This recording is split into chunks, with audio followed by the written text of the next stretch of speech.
I hold down. Make way, I bring sun when it's cold out. Feel the rage, cause we the ones you're told about. Feel your pain in my heart and soul, now let's go. Coucou toi. Coucou. J'espère que tu vas bien. Moi ça va très bien, même si je crève de chaud. Aujourd'hui, avec l'accord de Nikilous, je vais te lire le chapitre 5 du tome 1 de Fêlé. Donc la dernière fois je t'ai lu le chapitre 4. Et dans ce chapitre, les membres du groupe Indo, ils sont retournés à Londres. Et du coup, Adam est retourné chez lui. Et c'est là qu'en fait, il a pris conscience que toutes les affaires de Gemma n'étaient plus dans leur appartement, puisque ils se sont séparés. Et je crois que depuis leur séparation, il n'était pas retourné à Londres. Et du coup, il a eu un flashback où il s'est revu quand il était parti en vacances avec Gemma à Phuket, je crois. Et que c'est là-bas qu'elle est tombée enceinte, alors que c'était pas du tout prévu. Et puis là, à mon avis, ce sera la scène où Adam va revoir son père, puisque avant de rentrer chez lui, le manager, Pino, lui a dit qu'il avait un repas de prévu avec son père. Donc c'est parti, je vais te lire ce nouveau chapitre. Chapitre 5. Ça fait 2 ans que je n'ai pas revu mon père, Luc, et ma sœur Louise.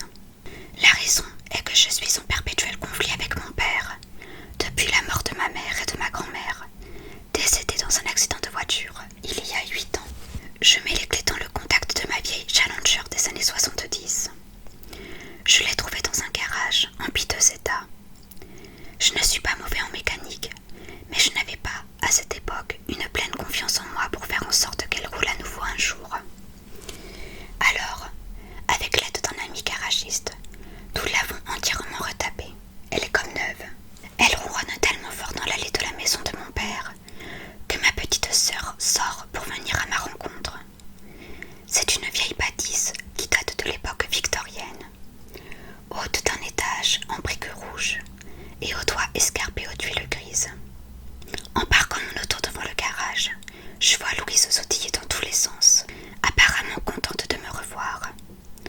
Quand j'en sors, elle me saute dans les bras. « Attends, tu m'as manqué !» s'exclame-t-elle en me serrant très fort contre elle. Je suis heureux de la revoir, moi aussi, même si c'est à de trop rares occasions. Dans mon élan, je la soulève du sol. « Moi aussi, Lou !» répondais-je avant de la reposer à terre. Je jette un coup d'œil vers la porte d'entrée. Mon père n'est pas sorti pour venir m'accueillir avec la même chaleur que Louise. Je ne le vois même pas écarter un rideau pour m'observer depuis l'une des pièces du rez-de-chaussée.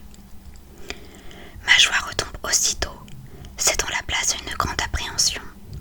Cette soirée ne s'annonce pas sous les meilleurs auspices. Louise me prend par la main et m'entraîne derrière elle vers l'entrée. Je profite pour l'observer. Ses cheveux bruns bouclés sont plus longs qu'auparavant, lui arrivant au milieu du dos. « Ça fait quoi, 2 ans ?» demandai-je après un instant de réflexion. « 2 ans, 4 mois et 26 jours exactement, me répond-elle sans se retourner. Depuis la sortie de votre chanson, en fait. Elle s'interrompt et je la vois baisser la tête. Elle s'efface devant la porte pour me laisser entrer le premier. « Papa est dans la cuisine », m'informe-t-elle avec un sourire encourageant. J'entre dans le hall d'entrée. Il n'est pas très spacieux, mais très haut de plafond. Les murs ont de fines moulures. Un tapis persan recouvre le parquet et le bois des escaliers qui montent à l'étage. Une porte sur ma gauche s'ouvre sur un espace de jour lumineux, tandis qu'une autre porte, sur ma droite, mène à la cuisine, là où mon père prépare le repas de ce soir. Une odeur agréable m'arrive au nez. « Salut, pas !» lançai-je d'un ton dégagé. « Le fils prodige est rentré !»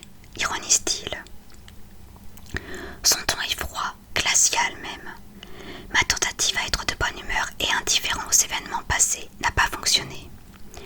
Mais je poursuis quand même sur ma lancée. « Qu'est-ce que tu nous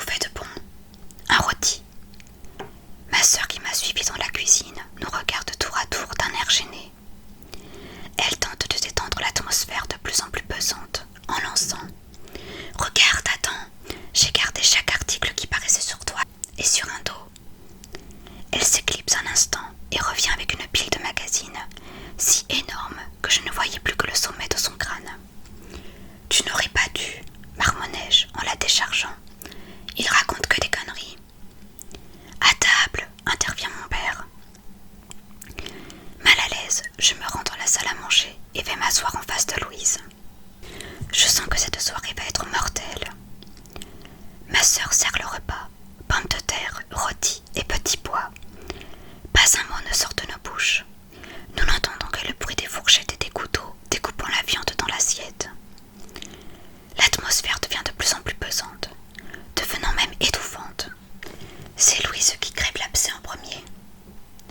J'ai lu dans un article aujourd'hui que tu n'étais plus avec ta copine, annonce-t-elle, d'une voix faussement dégagée. Il paraît qu'elle t'a trompé et que tu as menacé une journaliste. Je repense à l'interview que j'ai faite pour Blazers et à cette Jessie Hodge qui m'avait vraiment fait péter les plombs. Ouais, je ne suis plus avec, fais-je, face sur le même ton. Et non, elle ne m'a pas trompée, je mens. Vous vous êtes quittés en bons termes. Ouais, je mens à nouveau, encore perturbée par ma dernière conversation avec Gemma. C'est cool dans ce cas, murmure-t-elle sur le même ton faussement poli. Ouais. Un long silence s'installe entre nous trois. Tu comptes rester ici combien de temps ? Demande mon père sans me regarder. Je ne sais pas exactement, marmonnai-je. Je ne me souviens pas du planning que Pinot a fait pour moi. Toujours sans lever les yeux de son assiette, il esquisse une moue ironique. Ah oui, ton planning, celui qu'il faut suivre à la lettre, celui qui fait que nous n'existons plus dans ta vie, ta sœur et moi. C'est bien de celui-là que tu parles. Je ne sais pas quoi répondre face à l'attaque de mon paternel. Je balbutiai-je en faisant rouler mes petits pois avec ma fourchette. Tu quoi à la fin ? Pourquoi t'es là, Adam ? Pourquoi tu nous as téléphoné ? Pourquoi maintenant ? Ne me dis pas qu'en l'espace de 2 ans et demi, tu n'es jamais revenu à Londres, ose-t-il la voix en me faisant face. Mon père prend un air grave. Une petite mèche grise se glisse au même moment sur son front. Il la plaque en arrière, sans décrocher ses yeux remplis de mépris des miens. Avec peine, je lance. Je vous évitais. Tu nous évitais, dit-il dans un soupir. Pourquoi ce changement de décision, dans ce cas ? Parce qu'avant, il avait Gemma, papa, intervient Louise. Mais maintenant qu'il n'a plus personne, crache-t-elle, levant les yeux au ciel. Ah oui, l'américaine. Oui, celle qui devait te faire devenir grand-père, lance Louise, à présent exaspérée. Cette fois, mon père daigne lever la tête de son assiette et nous regarde tour à tour. Louise reprend froidement. D'ailleurs, je n'ai pas souvenir que tu nous aies téléphoné pour nous prévenir que tu allais devenir papa. Nous voulions attendre le bon moment, lâchai-je à mi-voix. Tu voulais attendre le bon moment ou attendre que ce soit les journalistes qui le fassent à ta place ? Réplique-t-elle d'une voix plus sèche. En même temps, je ne te reproche rien. C'est tellement difficile de composer un numéro de téléphone pour nous donner des nouvelles. Ben, je l'ai fait, non. Je suis présent ce soir. Elle est au combienième mois ? Demande mon père, soudain émerveillé par la tournure que prend la discussion.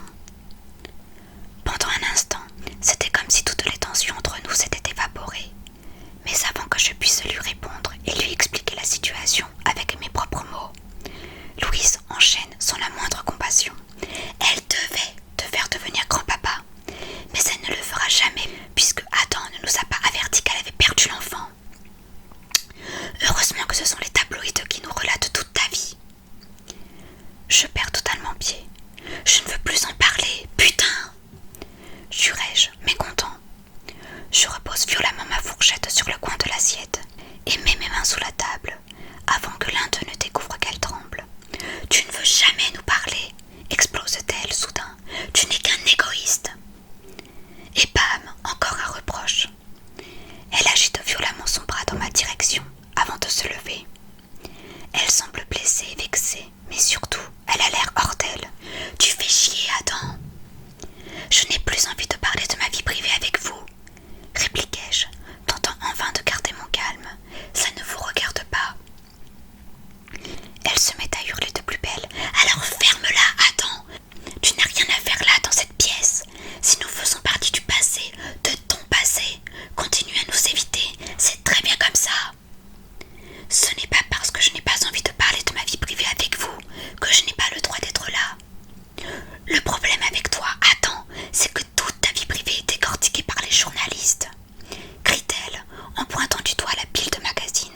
posé dans un coin de la pièce. Mes doigts se faufilent dans ma poche et touchent le flacon de calmant. Je suis désolée, finis-je par avouer. Mais la colère de ma sœur est telle qu'aucune parole, aucune excuse ne l'arrête. Elle ne réfléchit plus. Un torrent de mots et d'injures sort de sa bouche. Je me lève précipitamment et sors de comprimer du flacon avant de les avaler avec du vin, sous l'œil attentif de mon père. « Tu ne mérites pas d'être présent à notre table, » répète-t-elle. « Puis c'est quoi ces comprimés ? Si tu veux tout savoir, ce sont des médicaments contre... Tu te drogues devant nous, maintenant !» s'égosille-t-elle sans m'écouter. « Mais où est passé mon frère, celui avec qui j'ai grandi ?» « Vos gueules !» intervient mon père d'une voix puissante. Louise le regarde, scandalisée. « Tu ne dis jamais rien, papa, alors qu'on a été blessés et déçus tous les deux, » reprend-elle, une larme à l'œil. « Je ferais mieux d'y aller, » dis-je, désarmée. Mon père, accentuant sur les consonnes, annonce « Non, vous allez vous asseoir tous les deux et vous allez finir mon repas. » Louise et moi obéissons et nous nous rasseyons en nous jetant des regards noirs par-dessus nos assiettes. Nous terminons le repas sans rien ajouter.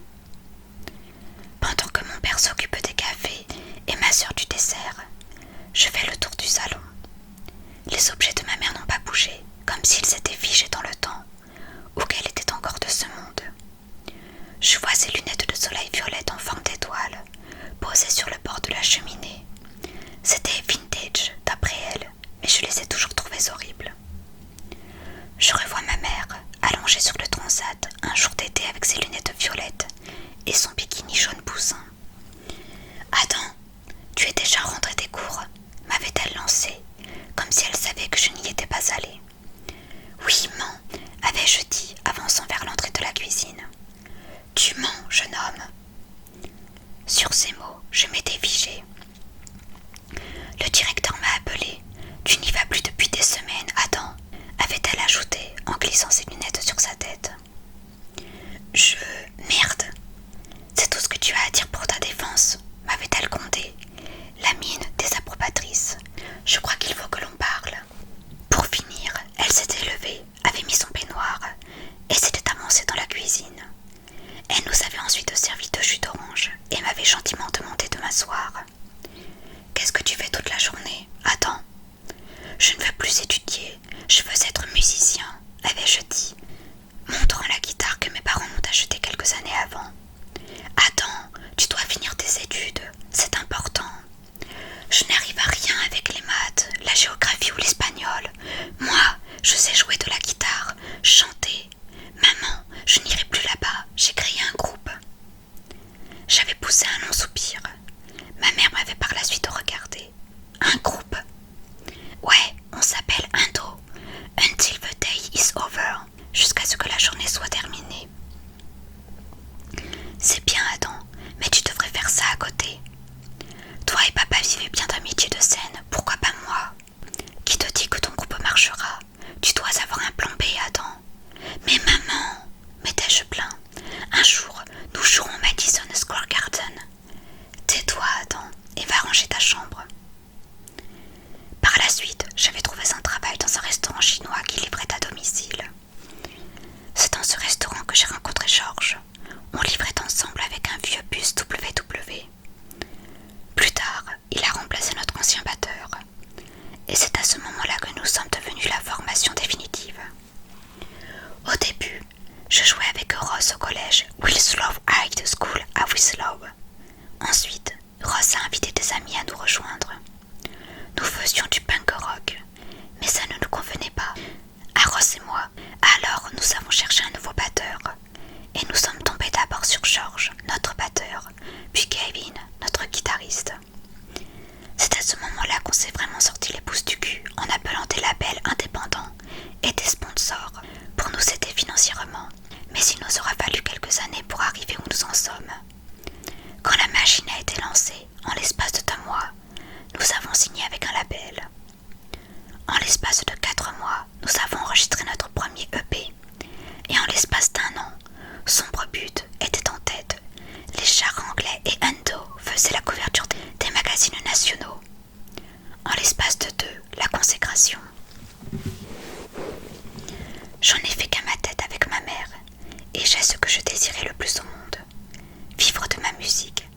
ce que j'ai créé comme elle et mon père en étant acteurs. Ma sœur me ramène sur terre. Attends, dessert, annonce-t-elle depuis la cuisine. Je retourne à table. Pourquoi vous n'avez pas rangé les affaires de maman demandai-je. On t'en pose des questions, réplique-t-elle d'un ton assassin. Tu ne vis pas ici de toute manière. Ça m'a marqué, c'est pour ça que j'ai demandé. Eh bien, tais-toi, Adam. Du haut de ses 16 ans, ça reste une peste. Déjà, enfant, elle me cherchait et je passais toujours pour le cancre. Elle n'a pas digéré la mort de notre mère et de notre grand-mère. Mais qui l'a digérée? Qui peut digérer deux morts aussi violentes? J'ai besoin de ces affaires pour continuer, Adam, répond mon père tardivement. Ok, rétorquai-je après un long blanc. Ce jour-là, j'ai perdu ma femme et ma mère, puis j'ai perdu mon fils. Il pousse un très long soupir. Il me semble qu'il retient quelques larmes. Soudain, il se lève. Voûté, il fait quelques pas avant de s'arrêter vers le bas de la porte. Sans se retourner, il me dit « À la prochaine, Adam !» Et il quitte la pièce. J'entends l'escalier grincer. Ma sœur me regarde avec des yeux ravageurs. Je ne suis pas à ma place ici. Je ne le suis plus depuis bien longtemps. Je me lève, renifle, essuie une larme et me tourne vers Louise. J'y vais. Je prends ma veste, sors de la maison, me dirige vers la voiture, claque la portière, enclenche le moteur, recule en faisant crisser les roues et part en trombe. Je pensais que Louise allait m'arrêter. Mais non, je savais que ce dîner allait mal se passer. Pourquoi avais-je essayé? Et c'est la fin de ce chapitre. Donc un chapitre assez grand si on peut